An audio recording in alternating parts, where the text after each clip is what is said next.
ہم نے ہر طرح کا ماتم کیا ہے لیکن اکثر کہا جاتا ہے نہیں غور کرو، جب ہمارا ماتم ہوتا ہے ہم اپنے ماتم کو روک دیتے ہیں جب اذان کی آواز ہے بات کیونکہ یہی بات ہے نا۔ اب سنو کہ ہمارے چہارہ معصومین نے نماز کس طرح پڑھی، اور میں اس کو یہاں پر پیش کرنا چاہتا ہوں۔ عجیب بات ہے کہ نماز وہ ہے جو فاقوں میں مصطفیٰ نے پڑھی، نماز وہ ہے جو فاقوں میں مصطفیٰ نے پڑھی، نماز وہ ہے جو فاقوں میں مصطفیٰ نے پڑھی، جگا کے اپنے ہی قاتل کو مرتضیٰ نے۔ کیا بات ہے، جزاک اللہ۔ آج تاریخی الوداع کروں گا۔ میں کربلا جا رہا ہوں لیکن اس سے پہلے کربلا سے کسی کو بلایا ہے کہ آپ پنڈی کی مجلس میں تشریف لے کر آئیے، اور آج یہ معجزہ آپ دیکھیے گا کہ میں نے کس طرح بلایا ہے، کس طرح آئے۔ نماز وہ ہے فاقوں میں مصطفیٰ نے پڑھی، جگا کے اپنے ہی قاتل کو مرتضیٰ نے پڑھی، جو چکیوں کی مشقت میں فاطمہ نے پڑھی، گلے لگا کے زہر کو جو مرتضیٰ نے پڑھی، کہ جو چاہتا ہے کہ عظمت نماز کی دیکھے میرے حسین کا وہ سجدہ آخری دیکھے، میرے حسین کا وہ سجدہ آخری دیکھے۔ اب سنو کہ ہم روتے کیوں ہیں، شیعہ غم کیوں کرتے ہیں؟ جس کا کلمہ پڑھتے ہو نا، لا الہ الا اللہ محمد رسول اللہ، جس نے کلمہ سکھایا، اسی محمد رسول اللہ کی بیٹیاں شام کے بازار میں بے پردہ، میں مسائل نہیں پڑھ رہا، شام کے بازار میں بے پردہ، کتنا لمبا فاصلہ، کتنی جلدی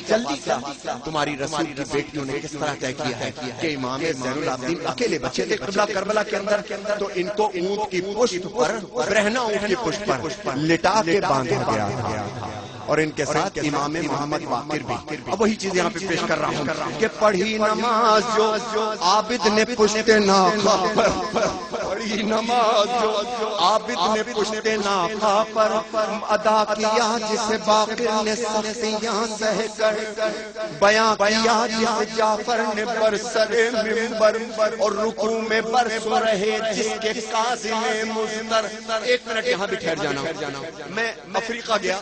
تو وہاں کا ایک جزیرہ ہے زنجیبار، میں زنجیبار بھی گیا، زنجیبار سے تقریباً 4-5 کلومیٹر کے فاصلے پہ ایک چھوٹا سا جزیرہ بنا ہوا، وہ پرزنر آئیلینڈ کہلاتا ہے، یعنی قیدیوں کا جزیرہ۔ انگریزوں کے زمانے کے وہاں پر قید خانے بنے ہوئے۔ جب میں قید خانہ وہاں دیکھنے کے لیے گیا، آپ کو پتا ہے قید خانہ کتنا اونچا تھا؟ دیکھیے میں اسٹیج پہ کھڑا ہوں، میری طرف دیکھنا،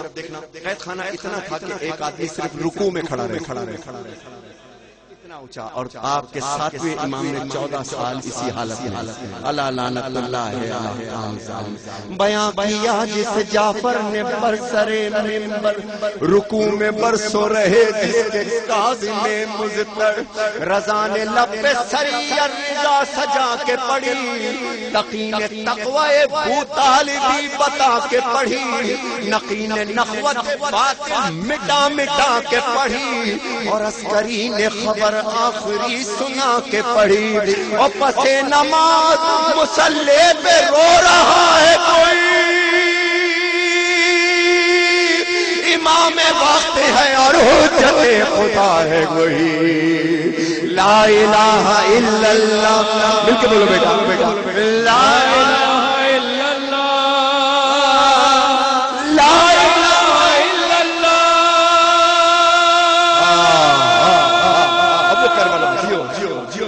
اب وہ کربلا میں کیسے نماز کہ وہ بیویاں جن کو یہ پتا تھا کہ کل ان کی گود بھی اجڑے گی، کل ان کی مانگ بھی اجڑے گی، ان کے سامنے چادر میں بند کے ان کی لاش، ان کے بیٹے کی لاش آئی گی، سب کچھ بیویوں کو پتا تھا۔ کربلا میں کیا ہوا؟ وہ خیمہ گاہ، وہ سیدانیاں، وہ ذکر خدا، وہ خیمہ گاہ، وہ سیدانیاں، وہ ذکر خدا، جہاں مصلی پہ زینب رباب اور فضہ، حسن کی بیوہ سکینہ رقیہ کا سجدہ، تمام بیویاں کرتی تھی صرف ایک دعا، میرے خدا ہمیں منظور کہتے آپ رہے، حسین اپنے ارادوں میں کامیاب رہے۔ یہ تھی نماز،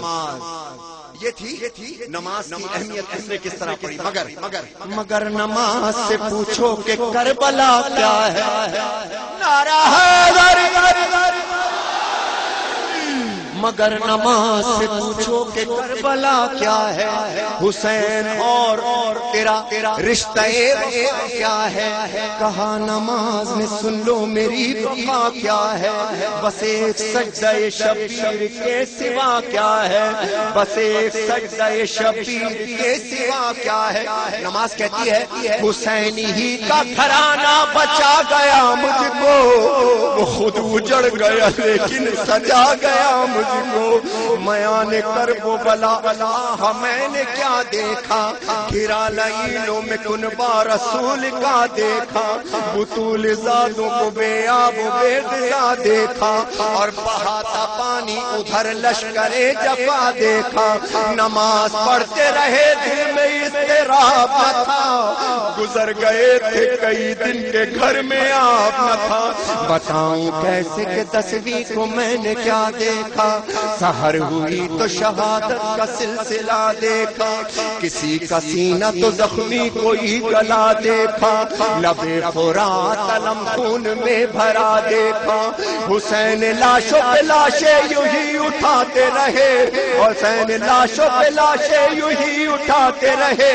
اور اپنی راہ شہادت کی سمت جاتے رہے، یا حسین یا حسین، مل کے بولو یا حسین